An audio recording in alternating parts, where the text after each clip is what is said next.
Shalom saudara-saudaraku yang dikasihi dan diberkati oleh Allah. Hari ini bersama saya, Daniel P. Hutagaul, kita belajar kebenaran firman Tuhan. Merenungkan kebenaran firman Tuhan yang akan membuat iman kita semakin teguh. Sebelumnya, mari kita menyerahkan semuanya ini di dalam doa kepada Allah. Mari kita berdoa.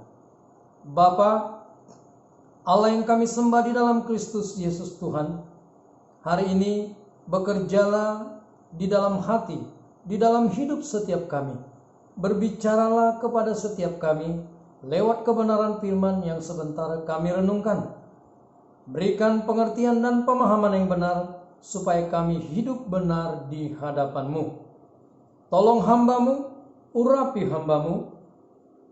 Kasih yang daripadamu memenuhi hidup hamba, dan hikmat yang daripadamu menuntun hamba untuk menyampaikan firman ini seperti yang Kau kehendaki. Biarlah di dalamnya Engkau Bapa dipermuliakan di dalam Kristus Yesus Tuhan. Dalam nama Yesus, haleluya, amin. Hari ini saya mau membawa kita belajar kebenaran firman Tuhan dari Markus pasal yang pertama ayat yang ke-35 sampai yang ke-39. Lewat ayat bacaan kita hari ini, saya memberikan judul Menjadi Seperti Yesus. Menjadi seperti Yesus. Saudaraku, kalau dikatakan menjadi seperti, itu artinya ada tekad yang kuat di dalam diri seseorang yang diwujudkan di dalam tindakan untuk bisa atau hidup seperti orang atau pribadi yang dikagumi, yang diidolakan. Sebagai contoh, saya dulu adalah orang yang begitu mengagumi, mengidolakan mendiang Bruce Lee. Ikon bela diri, ikon perfilman action yang sudah mendunia. Menjadi seperti Bruce Lee. Saya mengikuti gayanya, saya mengikuti bagaimana dia cara melakukan aksi-aksi bela diri, menonton filmnya, kemudian poster-poster Bruce Lee memenuhi dinding kamar saya.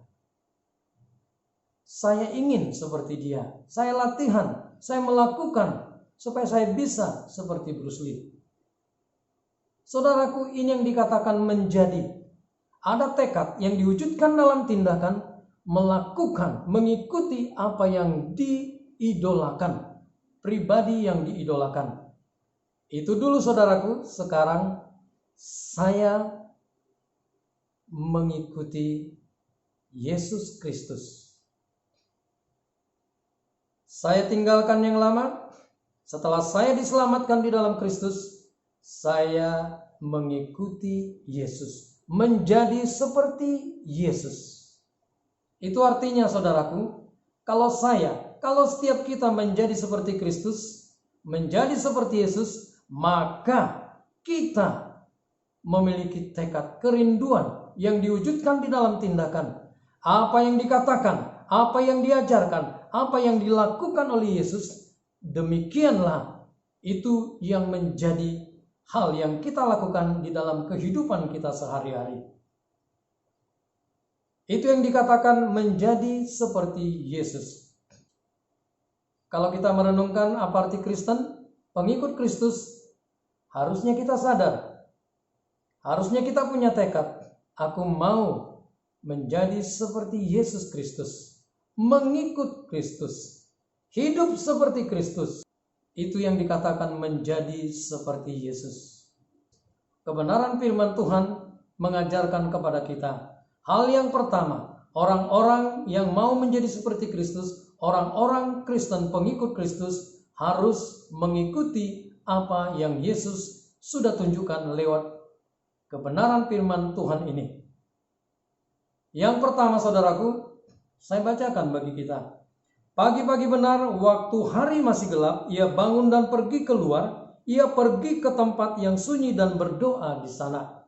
Yang pertama, bangunlah hubungan intim dengan Allah. Bangunlah, berdoalah, bangun kehidupan doa kita di hadapan Allah.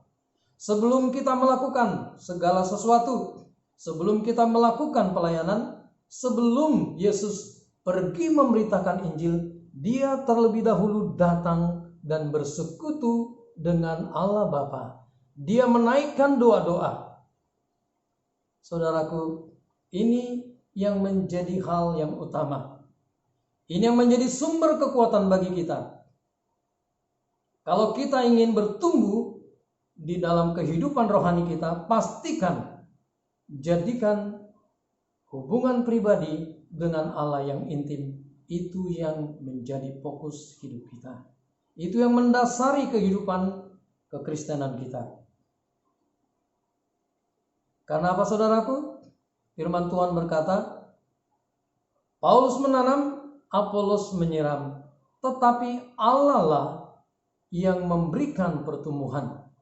Sebab itu bukan yang menanam, bukan yang menyiram, tetapi Allah yang memberikan pertumbuhan, itulah yang paling penting. Paulus berkata di dalam 1 Korintus 3 ayat 6 dan 7. Itu artinya utamakan hubungan pribadi kita dengan Allah. Utamakan Sang Pencipta, Allah yang menjadi sumber kekuatan, sumber pertumbuhan kehidupan rohani kita. Setelah itu, Tuhan menunjukkan kepada kita seperti yang dilakukan Yesus. Kita lanjutkan pembacaan. Tetapi Simon dan kawan-kawannya menyusul dia, lalu menemukan dia. Mereka berkata, semua orang mencari engkau. Jawabnya, marilah kita pergi ke tempat lain, ke kota-kota yang berdekatan, supaya di sana juga aku memberitakan Injil. Karena untuk itu aku telah datang.